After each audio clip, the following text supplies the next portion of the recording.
歡迎大家翻到嚟爆炸諗下呢個頻道。首先喺開始之前，希望各位觀眾可以幫我 like 同埋 subscribe 一下。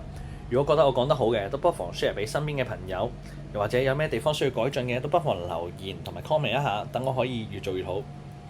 好，事不宜遲，即刻進入今日嘅主題。咁今日咧會分為5個部分咁講嘅。咁第一個部分咧就會講一下馬會公佈嘅最新消息，然後咧就會提及一下其中一個馬房喺上一季嘅回顧同埋嚟緊嘅前瞻。咁之後咧就會提及一下一啲配備上嘅小知識，最後咧就會講一講下期嘅預告。咁隨住2025年至2026年嘅賽季結束啦，咁近日咧香港賽馬會咧亦都公佈咗來季嘅賽程㗎啦。咁將會喺9月6號啦，沙田馬場開鑼。咁季尾嘅煞科咧就將會定喺7月14號喺跑馬地舉行嘅。咁全季咧就一共有88場嘅賽事。如果想詳細啲咁睇翻每個月嘅賽程，就可以上翻馬會嘅網站參考一下。咁講完呢個最新消息啦，就進入下一個環節啦，就係馬房回顧。咁今日要講嘅馬房咧就係丁冠豪馬房。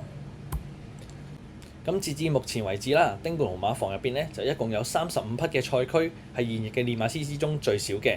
咁雖然佢練馬少，咁但係咧上季咧都有2匹嘅代表作，包括係高班嘅小鳥天堂同埋低班嘅金塊飛飛，都幫馬房爭取到唔錯嘅成績。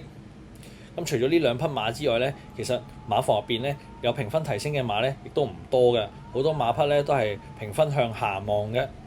咁除此之外啦，丁冠豪馬房咧亦都連續幾季喺練馬師榜下游嘅位置係需要護級嘅。咁講翻啲數據啦，咁其實咧上一季咧田草同埋谷草1800米以上咧，呢個馬房係未交出過任何一場頭馬嘅。有好多賽區啦都未能夠突破評分嘅上限，而去到季尾啊，發財係一對嘅馬咧，亦都轉倉去到偉達馬房啦。咁成季而言啦，丁冠豪馬房咧就一共交出咗17場嘅頭馬，當中咧有7場咧係嚟自潘頓嘅，咁其中有幾場咧都係屬於呢隻小鳥天堂嘅。咁數到第2名啦，已經去到金城江嘅3場頭馬啦。金城江所贏嘅頭馬咧，一般都比較好分少少嘅。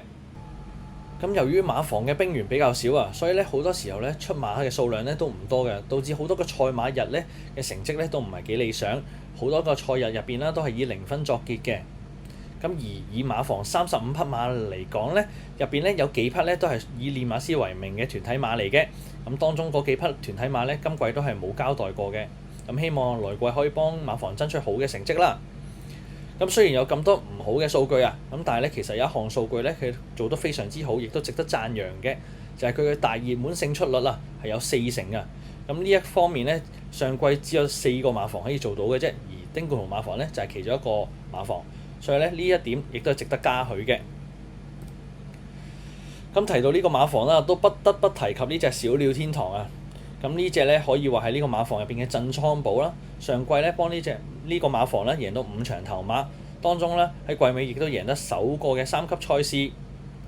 咁憑住何澤堯啊嘅出色發揮啦，就喺4歲經典一哩賽入邊咧就奪冠嘅。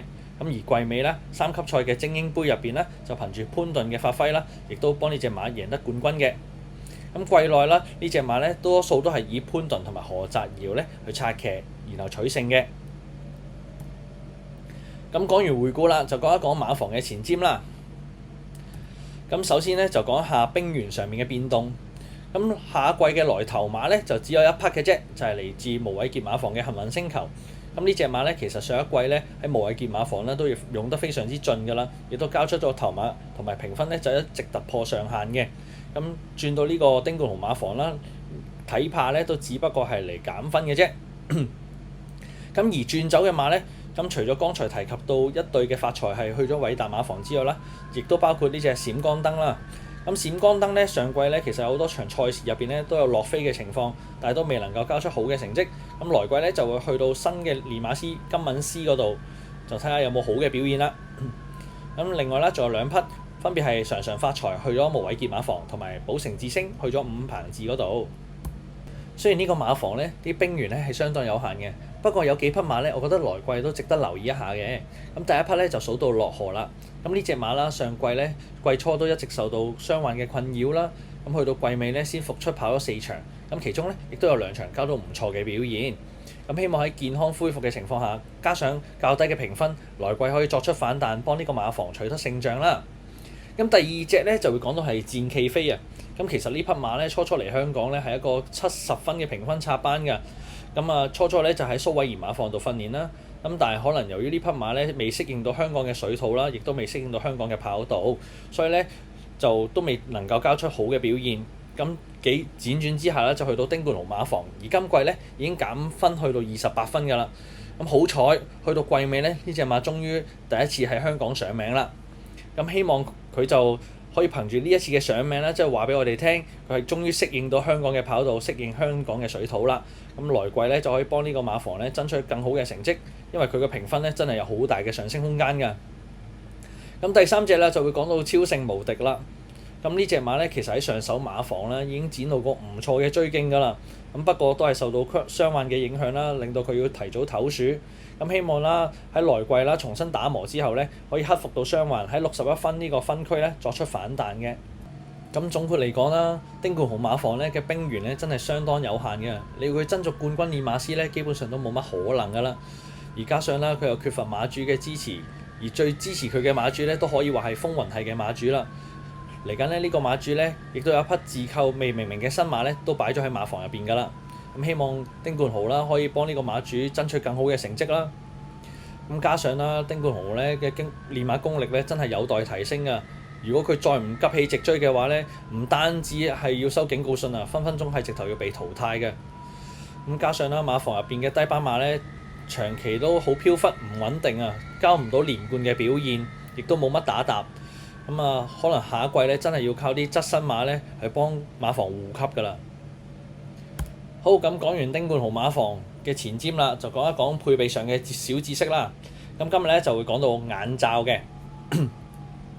咁其實眼罩嘅作用咧係幫馬匹咧擋前方意外嘅視線，咁令到馬匹咧可以確保可以淨係望到前方，唔會有其他嘅環境可以騷擾到佢，影響到佢嘅情緒。